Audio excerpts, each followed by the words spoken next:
yung autism, hindi pa namin alam. Kasi wala kaming idea, dalawa kami, na paano nangyari, ang daming questions na nagpa-pile up sa ano namin na, ano ba yun, saan kami nagkulang, wala naman kaming ibang ginawa, or wala naman kaming ibang nakain.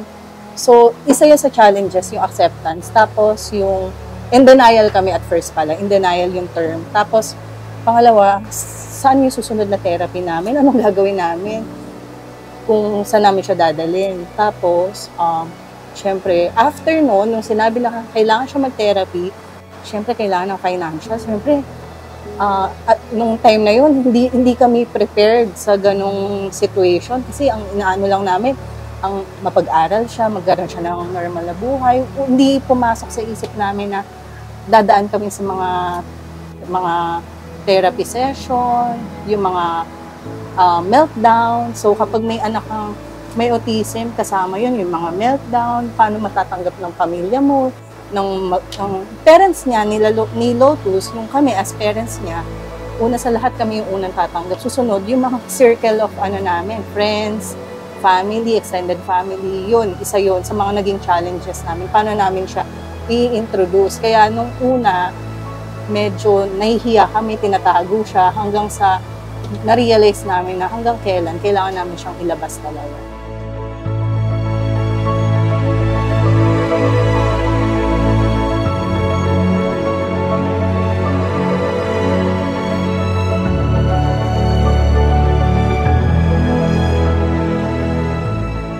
Kasi kapag may ASD ka, iba-iba yung challenges eh. Ang sa amin ang challenges namin, non-verbal siya. Hindi siya nakakapagsalita. So, hindi niya nasasabi yung mga gusto niya. So, hindi niya ma-process yung emotions niya. Hindi niya alam kung paano niya sasabihin, nagugutom ako, gusto kong ganito, gusto kong maglaro, gusto kong lumabas. So, yun yung mga challenges niya at first, nung hindi pa siya talaga nakakapagsalita. Hanggang sa yung sumunod noon, medyo nakakapagsalita na siya. Isa-isang, one word lang. Sumunod nun yung toilet training. Sobrang, yun yung talagang ang hirap, doon ako nagbe-breakdown. Kasi, syempre, hindi mo naman masabi sa kanya, huwag ka magwiwi sa bed. So, every night, yun yung challenge namin na mag-asawa eh. Tapos, kailangan mo tutuyuin pa yung bed, kailangan mo siya ibibilad. So, ang bigat nun. Sobrang hirap. Tapos, hanggang sa lumalaki siya, sabi ko, hindi pwedeng ganito. So, nagpe-pray kami ng asawa ko na bigyan kami ng strength ni Lord na makayanan. Yung wisdom na kung paano namin siya ilalove, manatanggap namin siya. Kasi hindi talaga madali. Sobrang hindi madali.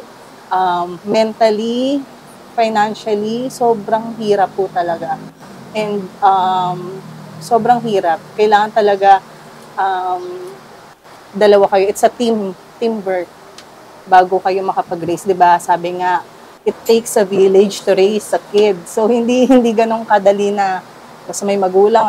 Kahit nasabi mo may pera ka eh, hindi talaga ganong kadali. Sobrang daming patong-patong na challenges.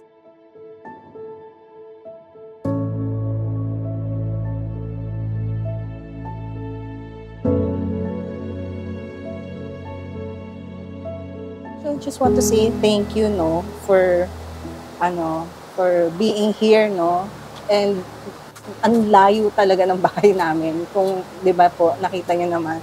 So, sabi ko nagpapasalamat po ako sa Extreme Foundation na magkaroon kayo ng ganito at maka-help kayo sa amin na yung bibigay niyo, maliit man o malaki, blessing pa rin yun eh, na marami na rin siyang mapagdadalan, at saka marami siyang matutulungan actually, like for example na sa therapy, kung isipin, sobrang hirap din maghanap talaga or maghanap ng pagkukunan ng pan-therapy niya, and yun yung isa sa mga prayer namin na may daling tao si Lord na maka-help din sa amin kasi hindi siya ganong kadali yung therapy. So lalo na sa kanya, ng DepEd niya na kailangan, since malaki na siya, kailangan ihabol talaga yung development niya.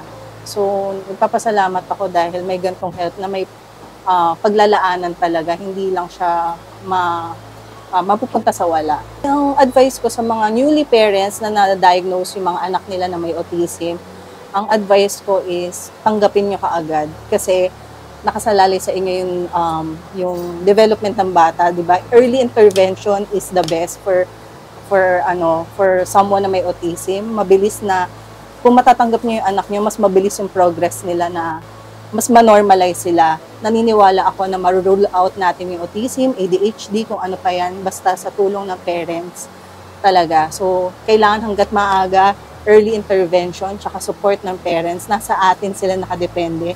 Kaya mahalaga na tayo yung magbibigay ng ilaw sa kanila para magkaroon sila ng normal na buhay.